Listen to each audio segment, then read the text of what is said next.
Hello, and welcome to the Pit Pony Podcast with myself, Sharon Corley, and me, Sarah Dunwood, in which we talk to teachers from all walks of life who exited the classroom from what they thought was a job for life and thrived on the other side of teaching.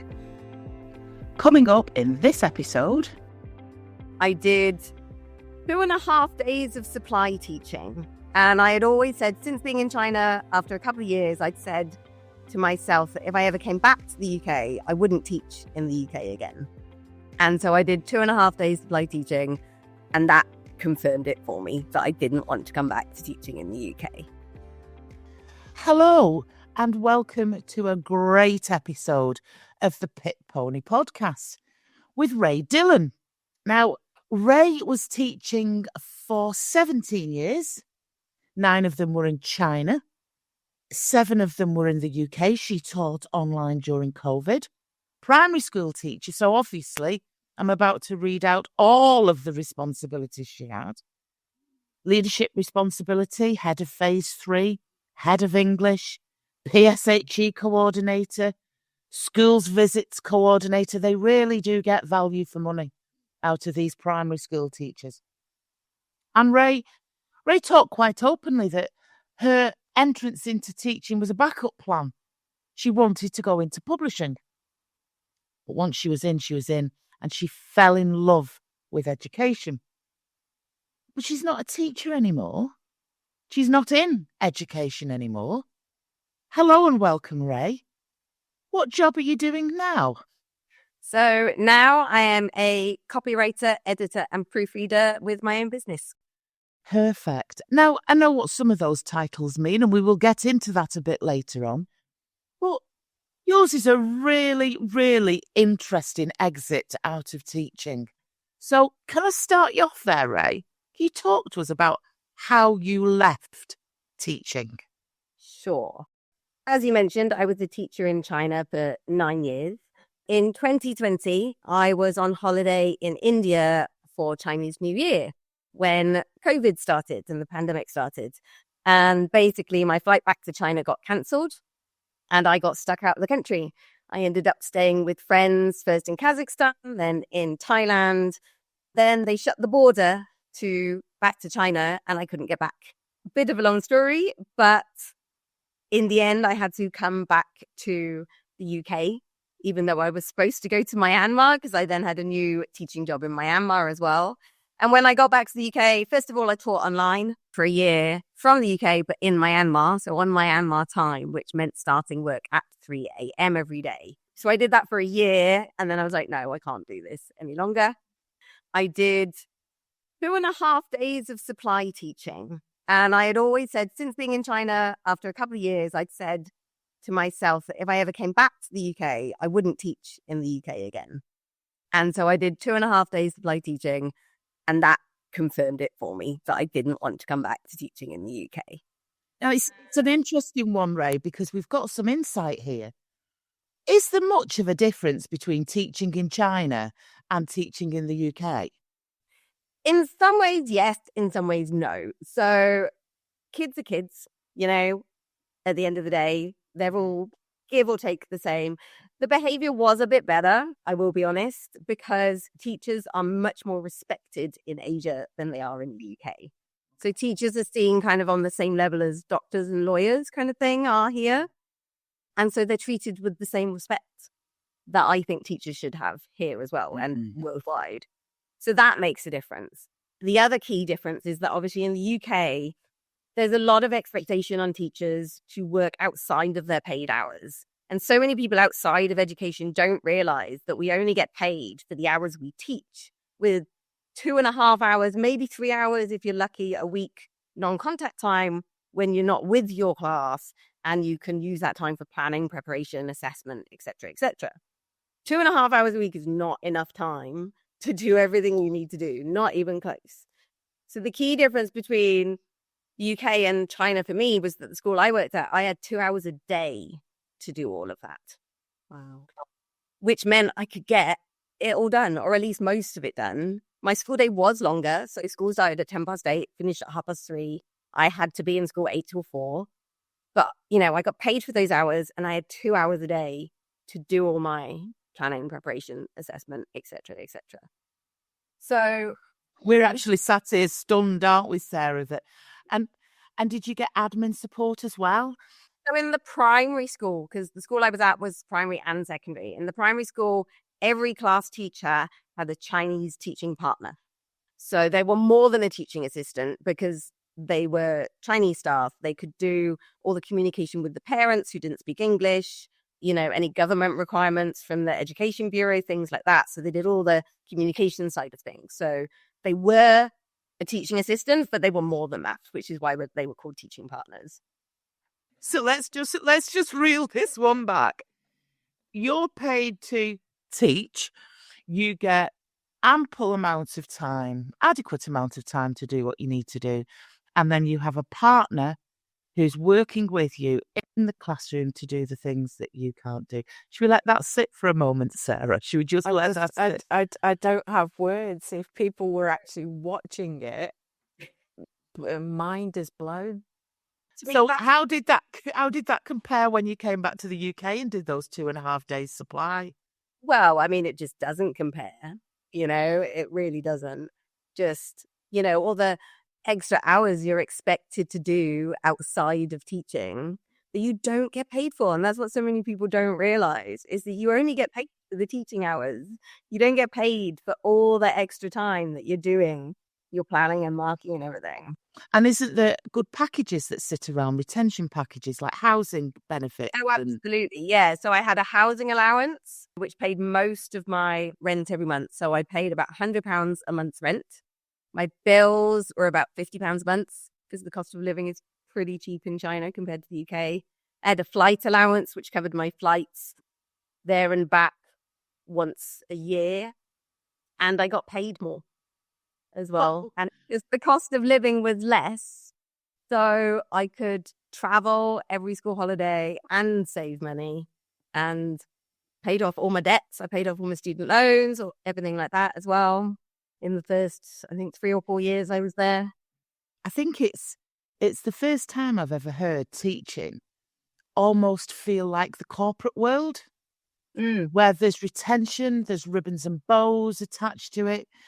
There's a real value. And we speak to other guests who have moved into the corporate world, and they talk about the packages that sit behind.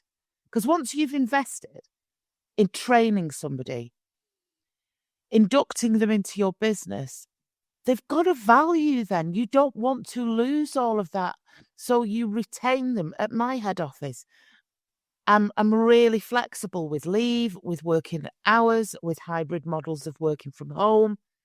I pay for cleaners for the houses at head office because I don't want to lose what we've invested in that team. Yeah. And you've actually pretty much outlined a similar. There were bonuses for if you stay for a certain length of time, you can get a bonus like at the end of your 2-year contract as well. Wow. It's a different world. Yeah, it really is. So, it's the one we should have. It should be our world. It absolutely should be. So, you know, when you have to write reports twice a year, and I would stay in school until 8 o'clock, but that's twice a year. You don't mind doing it then. Do you know what I mean? It's not every day. It's twice a year. And it's not something that in the first instance, you go above and beyond, and there's gratitude shown to you when you first start teaching. Oh, look at you burning the candle at both ends. Thanks ever so much for getting this done. Yeah. And then the gratitude stops. There's an expectation that you do it. Yep. And then when you don't do it, you are criticised. It's this, it sounds like a completely different world. So you put a hard no into your life after 2.5 days supply in the UK system. You go, no, yes. That's a definite no. Yeah. So you didn't enjoy it.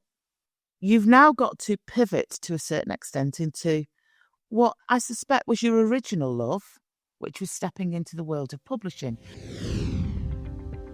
Hiya, sorry for the interruption. I'm going to ask you for a favour that I probably wouldn't do myself, but I'm hoping you will. You can now leave us voice messages using SpeakPipe. So if you go to the episode notes, you'll see a link And we'd love for you to get in touch and let us know what you think about the Pit Pony podcast. Is there an episode that you've really loved? Has there been a moment that's really, really hit home for you? So click on the link, let us know what you think, and hopefully you might hear yourself on a future episode as well. Now, before you go ahead and walk us through, can you outline for me what is proofreading? What is copy? What's content?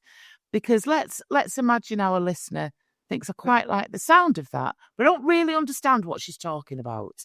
Sure. What is it you do at Copywriter? Okay, so copywriting, first of all, is any kind of copy is essentially persuasive writing or advertising writing that is written for a company to convince the reader to do something, either sign up for a newsletter, buy a product, watch a video, donate money to a charity, anything like that. So any kind of, so whether that's website content, social media posts, magazine articles, like business magazines, blog posts, leaflets, literally anything written that you see that is from a company is written, that's copy, so it's written by a copywriter. Perfect. Okay, what's the editing that you do? So then the editing and the proofreading. So proofreading is essentially marking, checking for spelling, grammar, everything like that you do as either as an English teacher in secondary or, other subjects as well. I'm sure in secondary you do it to a degree. As a primary teacher, definitely you check for things like that. So it's all of those, just checking for typos, things like that to make sure work is polished before it goes out. And then the editing is kind of a step further than that. So it's making sure the tone of voice is right in the piece of writing, the wording is right, the layout, paragraphs, flow, consistency, all of that side of thing. Thank you for that. And could I just say that probably every English teacher, humanities teacher, primary school teacher's going, I'd love to do, and I genuinely would love to have done. I can see how that's a labour of love if you're a certain type of teacher. Doing persuasive. Oh, Sarah, what do you think? When can we start? I know I'm just thinking for anybody who's an English examiner, what are the parallels between that and wow. Yeah. And you make it sound so coherent and so logical. I'm sure it's actually quite intensive in terms of really having to focus on things, but it's just like, Sarah, what are we doing? Let's go and do this. But then when you've walked me through that, I'm like, yeah, that's all well and good. That's brilliant. But is it a saturated market? Is it something that everybody is trying to do? No. And no, it's not. Not saturated market at all. No. Because there's so many different types of copywriter. I met a copywriter the other day who specializes in tech. So she does all tech side of stuff. I don't do that. I do travel, well-being, and supporting LGBTQ businesses. So every copywriter you meet will have a niche and be a specialist in that particular niche. You've now just given me the icing on the top. I don't have to do it about stuff I'm not interested in. I can choose food. Yeah, that's it. Sorted. Yeah. I mean, that's how I started. If you want me to go back to kind of how I got into it properly in the do-Rae, please take us through how you cracked this. Go on. Okay, so I've always loved doing this kind of thing, as I mentioned. And even years and years ago, if ever my friends wrote stories or books or anything like that, I'd edit them for them. And, I've had a few stories published with like a group of friends who put a collection of short stories together and made it into a book and published it. And we did that a few times and I edited them all. So I've always been doing it. And then when I moved to China, I started a travel blog. And so I was writing about all my adventures in China, that kind of thing, everywhere I went, because I love travel. And I wrote about an event I went to in the city I lived in, Shenzhen. And the people who had organized that event saw my review. And then the next event I went to, they asked me if I would write a review of their next event for them, for their website, and they would pay me for it. And so I started doing this freelance copywriting, because that's what it is, for this company on a fairly regular basis. And they would hire me to write reviews of hotels, restaurant openings, a spa once, even a hospital once. It was really random. Special events for Christmas, things like that. But I loved it. I absolutely loved it. So when I came back to the UK and I was thinking, oh, I don't want to do teaching anymore. What can I do instead? That's what I then went to. I was like, I love doing that. Can I do that again full time? And so I tailored my CV to be more about the writing side of things and put in like everything I possibly could that I had done, paid or unpaid, to show that I had, you know, some experience in this area. And then just applied for a load of jobs, basically. Just, I don't even know how many jobs I applied for that were either like editorial assistants or copywriters or anything along those lines.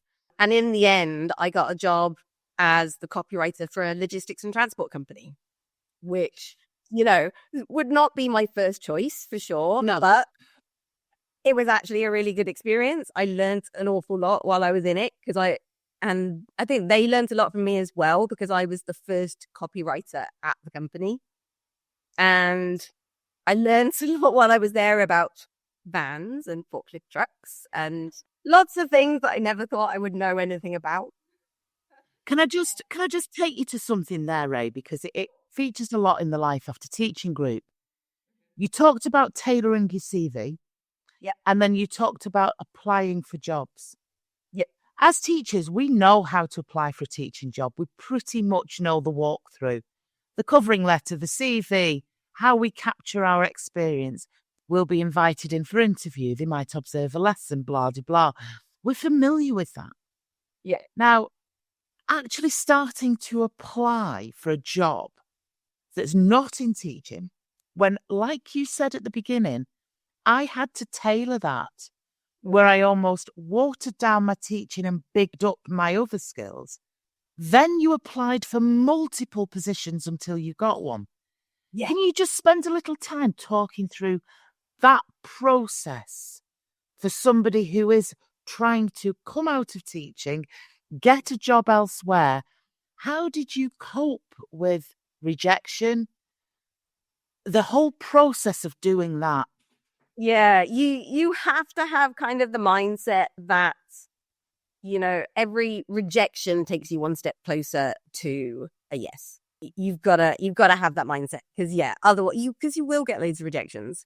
Completely, honestly, you will. I don't even know how many I had. But the key thing is that although it's tedious, tailor your covering letter to every single job. Don't just change the name on it, because you're more likely to make a mistake and send a letter with the wrong name, which I actually did once. Oops, surprising, I didn't get a job there. You as a proofreader, I'm sure the irony was not lost. Yeah, it didn't go down well. So yeah, it's just taking the time, and it is time consuming and it is tedious, but it's worth it, because you will get the right job in the end, for sure. I thoroughly believe that it all works out in the end. And if it hasn't worked out, it's not the end. Beautiful. Beautiful. And at no point did you think, right, I'm stopping doing this. I'm going to go back to I'm going to go back into teaching. I mean, it did cross my mind. Like now and then, it did cross my mind that, you know, it was difficult. It would be easier to go back into teaching. The supply agency I had signed up to kept emailing me. They still email me now, even though I've told them many times. I literally got an email from them yesterday saying, we've got a year 3 job. Do you want it? No. No, thank you. No, thank you. But I kind of gave myself the summer. Oh, I was doing a master's at the same time as well. So I finished that. Yeah, so I've got a master's in educational leadership and management, which, although obviously I'm not in education anymore, it was valuable to do at the time. I learned a lot from it. So I'm still glad I did it. So I kind of gave myself the summer to apply for jobs, focus on getting my dissertation finished. And then, yeah, as I said, I got this copywriter job at a transport and logistics company. So excellent. And how long did that last for? How long did you stay? I worked there for nearly 3 years. I worked there. And then at the beginning of this year, I decided to start my own company. Tell us about that then. Tell us about how you've stepped away again and you've now decided to really go freelance pick pony style. Tell us about that decision. Okay, so again, it's something I thought about for a really long time. For years and years and years, I thought about doing the whole freelance thing, travel writing, copywriting, that side of things. But I've never been in a position kind of financially stable enough to be able to do it. Whereas since coming back to the UK, and this is one way it has all worked out for me, is I've got married and bought a house. So I'm very settled in the UK now. And so I've got that stability, which is fantastic. And my spouse is amazingly supportive, which does help, obviously. The catalyst, I guess, that gave me the push to take the leap into being self-employed was honestly that I had a manager I didn't get on with very well. And we had a few run-ins.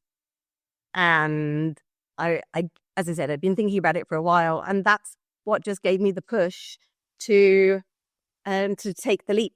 That, and I was a little bit bored of writing about bands. And I can imagine.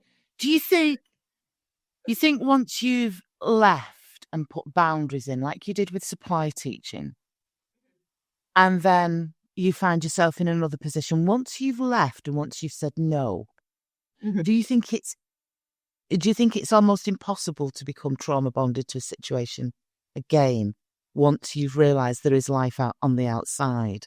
I think it's much easier once you've done it once. Yeah, it's definitely much easier to do it again, for sure. Yeah. Because I was very much like, I'm an adult. I don't need to be micromanaged. I know how to manage my time. I've managed 100 and something kids before and several adults. I know how to do this. I don't need someone telling me. I know it's a different career, but I know how to work. I've got a good work ethic and everything. It's interesting, though, to listen that people leave teaching because of bad management and bad leadership. It's in every job. It's human nature. It's everywhere. People don't leave jobs. They leave managers. Correct. Completely. Correct. So where are you at now with the business? What does it look like? What does your day-to-day look like? Is there an isolation now you've stepped outside of the corporate world? Tell us about your life. I did wonder if there would be some aspect of isolation. That was one thing that was kind of putting me off. Would I be isolated working from home all the time? But honestly, I'm really not, because there's so many networking groups. I live in Milton Keynes, and I think there's more than 25 networking groups just in Milton Keynes. And then more in the surrounding area. There's lots of online ones. There's ones in London. There's networking groups everywhere. And they're really good to go to have that social aspect that obviously you don't get from being in an office. On the social side of things, but also the connections for your business side of things, referrals, building relationships, and making new friends as well. So it's been really valuable to do that. Some people might not know what networking is, because it's very much a corporate and a business thing. And Sarah and I have talked about networking in the past. So what's networking look like, Rae? Networking is basically an organized event for business professionals from any company to go to and just have an opportunity to meet other people in other businesses, essentially. They're all quite kind of similar but different. So you normally have a chance to just chat to whoever's there. Then there might be someone who does a talk about their own business or about a useful topic. You often have the opportunity to do like a 60-second elevator pitch, as it's called, where you introduce yourself and your business, maybe talk about any special offers you have, things like that, or what you're looking for, and that kind of thing. And then there's often more time to kind of chat.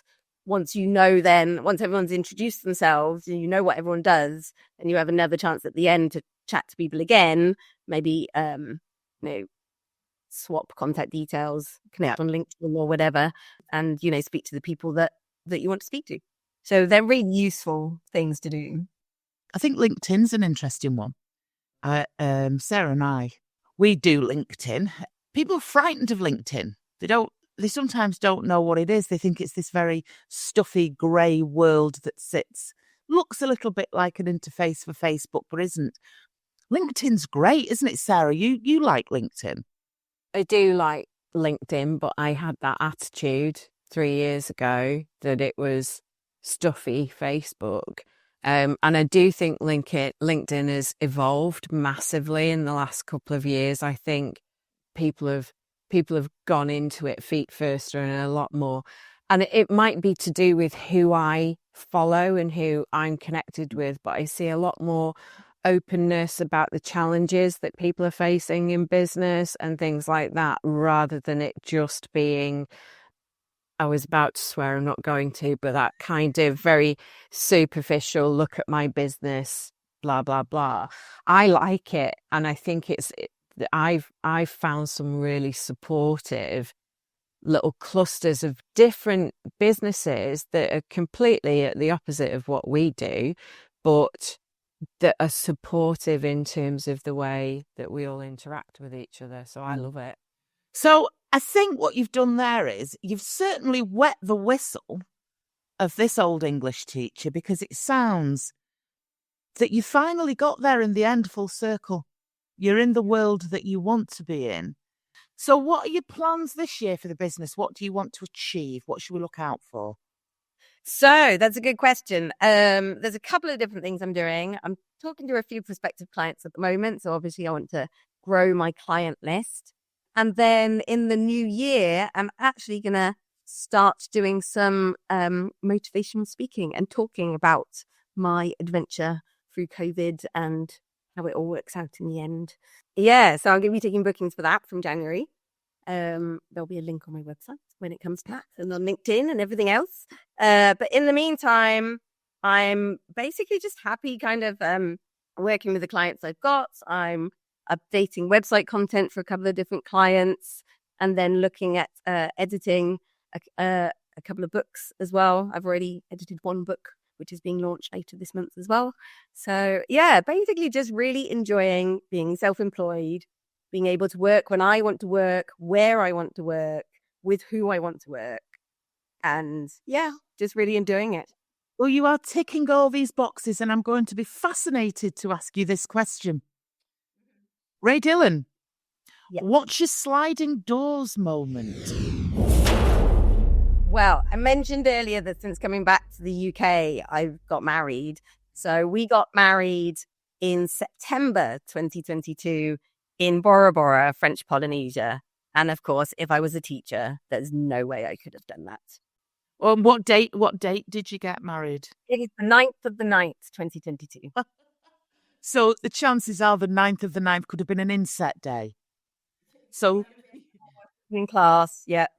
Probably would have been in school. So Friday, and you're on the beach. It sounds absolutely beautiful. And what a wonderful way you start as the travel writer, and your sliding doors moment is on a beach. Where else would it have been? Well, can I thank you, Rae, for your time today? It's been such an uplifting one. This really has. And I think anybody listening to this, they can contact you using all of the links that we're going to put in below. They can follow you. They can follow your continued journey. And I am sure you're available to people on LinkedIn to answer any questions, to support any future pit ponies. So on behalf of myself and Sarah, can I thank you so much and wish you all the luck in the world particularly with the speaking, because you have been an absolutely fascinating guest. Thank you very much. My absolute pleasure. Thank you for inviting me on. Well, mate, what were your takeaways from that one? Interesting for me is niching keeps coming up as when we're talking to pit ponies about finding. You asked a question about, is the market saturated? And I go back to when I came out of teaching and was looking at photography, and that was the thing that people were saying, is you need to find your little thing within that market that makes you stand out. So that was interesting for me. The differences between teaching in China and here, I still haven't quite recovered from how stark that difference is. But yeah, and the transferability of skills, and you go to questions that are in the Life After Teaching group. There was so much there from Rae for me that answers questions that come up loads and loads and loads of times. Well, I don't know how to make my CV not teacherified, and I'm just a teacher and I don't know what my skills are. Well, that one is a straight translate over, isn't it? Particularly if you are, forgive me for anybody who's listening where I get this wrong, but as an English teacher in secondary, but certainly year 4, 5, 6, primary, who are so intensely focused on grammar and spag and all that sort of stuff, you can see how that would translate so easily into something for somebody. I think as well, it was her can-do attitude that shone through for me. She figured stuff out. I mean, there's always something about somebody who goes and spends 9 years in China, so there's clearly that underpin to begin with, that, you know, she's not provincial. There's no two ways about that. But she figured stuff out along the way, how to do the CV, how to niche down. She just started by writing a blog. Nobody gave her permission to do that. And we've spoke to a couple of people and they just say, I just did it. I just did it. I just got a pop-up stall. I invited my friends to try something. I wrote a blog. There is something to be said for just jumping in and doing it. And going back to China, when she talked about the preparation time, then she has a teaching partner. Then there's a package of retention in terms of... And on the one hand, you go, oh, wow. And then within 30 seconds, you go, and why is that not happening in the UK? Correct. And I think that strikes at the heart of something for me, is that over the past 25 years that we were, well, it's longer now, isn't it? That we've seen lots of initiatives where the government of the day in this country has gone and wanted to take an element of a system from abroad. China is an example, the mastery approach to learning. But what they don't look at is the way the system as a whole works in that country and translate the wider bits that sit beyond it. It's I don't know what the word is, but it's just kind of cherry picking and then just adds more onto the work rather than going, why does their system work? What's the foundations that need to be in place in order to make things work? I loved that. And then she went back into a job. She was able to leave. That was powerful for me. Yeah. And again, it goes back to quite a lot of the advice that's given in the group is find your job out of teaching, but it might not be your forever job, because as teachers, we quite often want the next thing that we're going to stay in, because that's what we've done for so many years. And I think that was really powerful for me in terms of, it's not working anymore, fine, I'll go. Yeah. Because I can. Yeah. And it'll be all right. Yeah. And I know it will be all right. I just really, really liked her spirit. I liked how she explained things. When she was explaining it, I was just like, that's my job. That's what I love. Writing, marking, editing. So it was great in that respect. And I wish her all the very best, because I like a pit pony like that. You know, she faced some adversity. She wasn't broken by the system by no stretch of the imagination. So her fight back was probably not from a position where some people have been affected with their mental health. Now, I can't speak on behalf of Rae. I don't know her well to do that, but nothing that came across there. She was fighting back in that respect. And we understand a lot of our members are way, way more broken by the education system. So, you know, we send a heartfelt shout out to those guys if you sat there oh, it's all right, it's easy. It's not always easy. It's not always something that can be achieved, especially if you've taken a battering from the world of teaching. But I loved it. I really, really loved it. And then she got married first week of September on a beach. There you go. Things you can't do when you're a teacher. Correct. But to be honest, Sarah, there's no way I'd ever get married again, whether I was a teacher or Prime Minister of work. That'd never be on the cards. Right, and on that note, my friend, what a cracking episode, and I'll see you on the other side. Ta-ra. Ta-ra.